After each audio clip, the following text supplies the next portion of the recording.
اس وقت جو حالات ملک کے ہیں، میں تفصیل میں جاؤں تو گھنٹوں لگیں گے، اس وقت میں اس کو یہیں رکھتا ہوں۔ ظلم کی سب سے بڑی قسم یہی ہے کہ انسان غیر اللہ کے سامنے سر جھکائے، ایک خدا کو چھوڑ دے، یہ ظلم کی سب سے بڑی قسم ہے۔ اور اللہ تعالیٰ نے ہمیں اور آپ کو اس سے محفوظ رکھا ہے، ہمیں اپنے بچوں کو اس سے بچانے کی فکر کرنی۔ ظلم کی دوسری بڑی قسم یہ ہے کہ اللہ تعالیٰ نے ہمیں اور آپ کو جن چیزوں کے کرنے کا حکم دیا ہے ان کو نہ کیا جائے، اور جن چیزوں سے روکا ہے ان سے نہ رکا جائے۔ قرآن نے ایک جگہ کہا تلک حدود اللہ، یہ اللہ کے بیان کردہ حدود ہیں، فلا تعتدوها، اس سے آگے مت بڑھو، ومن یتعد حدود اللہ، جو اللہ کے حد سے آگے بڑھے گا فاولئک هم الظالمون، وہی لوگ ظالم ہیں۔ ہم اور آپ جو نیک عمل کرتے ہیں اس کا ثواب ہمیں ملے گا، اللہ کو اس سے کوئی فائدہ نہیں ہے۔ ہم کتنوں گناہ کریں اللہ کو اس سے کوئی نقصان بھی نہیں ہے۔ من عمل صالحا فلنفسی، جو اچھا کام کرے وہ اپنے لیے کرتا ہے، ومن اساء فعلیہا، اور جو برا کرتا ہے تو یہ بھی اس کے ہی خلاف جاتا ہے، اس کا نقصان بھی اسی کو ہوگا۔ وما ربک بظلام للعبید، تمہارا پروردگار بندوں پر ظلم کرنے والا نہیں ہے۔ یہ ظلم کی دوسری قسم ہے۔ اب اللہ نے کہا نماز پڑھو، جو لوگ پڑھتے ہیں وہ قابل قدر بھی ہیں، اللہ کا وہ شکر ادا کریں، اور جو نہیں پڑھ رہے ہیں وہ ظلم کر رہے ہیں، ان کو عہد کرنا چاہیے کہ انشاءاللہ پڑھیں گے۔ اسی طرح اور بھی سارے نیک اعمال آپ دیکھ لیجئے، اس میں سود ہے، اس میں رشوت ہے، اس میں جھوٹ ہے، یہ سارے کے سارے ظلم ہیں۔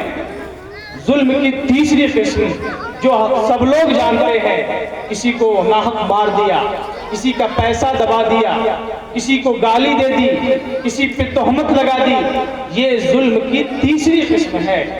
آئیے اسی کو ہم اور آپ کو سمجھاتے ہیں۔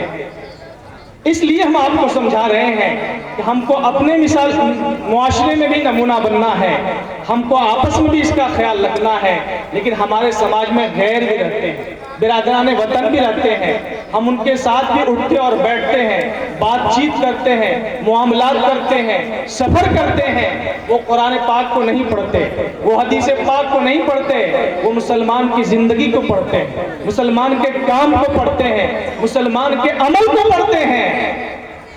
اگر آپ اپنے اعمال سے، اپنے کردار سے اسلام کی نمائندگی کریں گے تو انشاءاللہ العزیز وہ اسلام کی طرف مائل ہوں گے۔ اگر مائل نہ بھی ہوں تو جو نفرت ان کے دلوں میں بٹھا دی گئی ہے انشاءاللہ وہ دور ہو جائے گی۔ ورنہ اسی ہندوستان میں جب خواجہ معین الدین چشتی رحمۃ اللہ علیہ اجمیر کے علاقے میں آئے، جو پہاڑی علاقہ آج بھی ہے، دور تک وہاں پانی نہیں ملتا ہے، اسلام کا اعلیٰ اخلاق، اعلیٰ کردار پیش کیا، بہتوں نے گناہ کی زندگی سے توبہ کی اور ہزاروں نے اسلام قبول کیا۔ ساؤتھ کے علاقے میں جو اپنے علاقے میں نچلی ذات کے لوگ مانے جاتے ہیں، بڑی تعداد میں اس زمانے میں وہاں تھے جب مسلمانوں کی حکومت تھی، مسلمان اس وقت کے انہوں نے اسلام کی نمائندگی کی، لاکھوں کی تعداد میں اس وقت کے لوگوں نے اسلام قبول کیا ہے۔ آزادی سے پہلے اسی ہندوستان میں اسی ساؤتھ کے نچلی ذات کے شخص نے ایک کتاب لکھی تھی، نیور میڈیا ہندو کبھی نہ بننا، ہندو کبھی نہ بننا۔ ان کے ساتھ جو سلوک ہوا تھا ان لوگوں کی طرف سے، یہ اونچی ذات، نچلی ذات، یہ معاملہ وہ معاملہ، خیر یہ ان کا معاملہ تھا، لیکن اسلام کا نظام عدل تھا۔ یہاں کوئی اونچ نہیں، نیچ نہیں، کوئی ذات برادری نہیں، اور کوئی دولت معیار نہیں، شرافت، نیکی، ہمدردی جن کے اندر جتنی ہو وہ آدمی اتنا ہی اچھا اسلام کی نظر میں ہے اور اللہ کی نظر میں ہے۔ ظلم کی تیسری قسم یہ ہے کہ انسان پر ظلم کرے۔ احادیث پاک میں اس سلسلے میں سخت وعید ہے۔ حدیث قدسی میں اللہ تعالیٰ کہتا ہے، کان کھول کر سنیں، رونگٹے کھڑے ہو جاتے ہیں جب اس روایت کو پڑھا جاتا ہے۔ اللہ تعالیٰ کہتا ہے، حدیث قدسی ہے، یا عبادی، اے میرے بندو، انی حرمت الظلم علی نفسی، میں نے اپنے اوپر ظلم کو حرام کر لیا ہے، وجعلتہ بینکم محرما، تمہارے درمیان بھی اس کو حرام کر دیا ہے، فلا تظالموا، کان کھول کر سن لو، کبھی کسی پر ظلم مت کرنا۔ اللہ کے رسول فرماتے ہیں دعوت المظلوم مستجابہ، مظلوم کی دعا ہر حال میں قبول ہوتی ہے۔ وَإِنْ كَانَ فَاجِرًا فَفُجُورُهُ عَلَى نَفْسِهِ، اگر وہ گنہگار بھی ہے، خطا کار بھی ہے، لیکن ظلم میں وہ مبتلا نہیں ہے، وہ مظلوم ہے، تو اللہ تعالیٰ تو بھی اس کی دعا قبول کرتا ہے۔ یعنی گنہگار خطا کار ہے، کسی نے اس پر ظلم کیا تو اللہ تعالیٰ اس کی آنکھ کو فوراً سنتا ہے۔ مشہور حدیث اللہ کے رسول نے فرمایا 3 شخص ایسے ہیں جن کی دعا کو رد نہیں کیا جاتا ہے۔ ثلاثۃ لا ترد دعوتهم، 3 قسم کے لوگ ایسے ہیں جن کی جن کی دعا اور بد دعا کو اللہ تعالیٰ رد نہیں کرتا ہے۔ ایک تو الصائم، روزے دار، حتیٰ یفطر، یہاں تک کہ افطار کر لے، روزے دار کی اللہ تعالیٰ دعا قبول کرتا ہے۔ دوسرا شخص ہے الامام العادل، عادل امام۔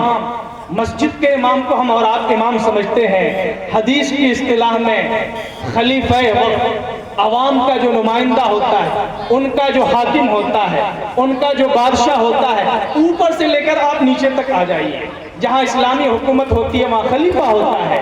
خلیفہ نہ بھی ہو، کسی بھی سماج کا وہ نمائندہ ہو، کسی بھی قوم کا وہ نمائندہ ہو، کسی ملک میں وہ اہم عہدے پر فائز ہو، اگر وہ مسلمان ہے، اسلام کی روح سے اس پر لازم ہے کہ وہ عدل کو اختیار کرے اور ظلم سے ہر حال میں پرہیز کرے۔ یہ شریعت کا حکم ہے۔ تو تیسرا شخص ہے دعوت المظلوم، مظلوم کی دعا کو اللہ تعالیٰ رائے گاہ نہیں کرتا ہے، رد نہیں کرتا ہے۔ یرفع اللہ فوق الغمام، اللہ تعالیٰ اسے بادلوں کے اوپر اٹھاتا ہے۔ ویفتح لها ابواب السماء، آسمان کے دروازے کو کھول دیتا ہے۔ ویقول الرب، اللہ تعالیٰ کہتا ہے وعزتی وجلالی، میری عزت میرے جلال کی قسم لانصرنک، اے مظلوم میں تمہاری ضرور مدد کروں گا، ولو بعد حین، چاہے کچھ وقت لگ جائے۔ اس میں کوئی قید نہیں ہے کہ وہ مظلوم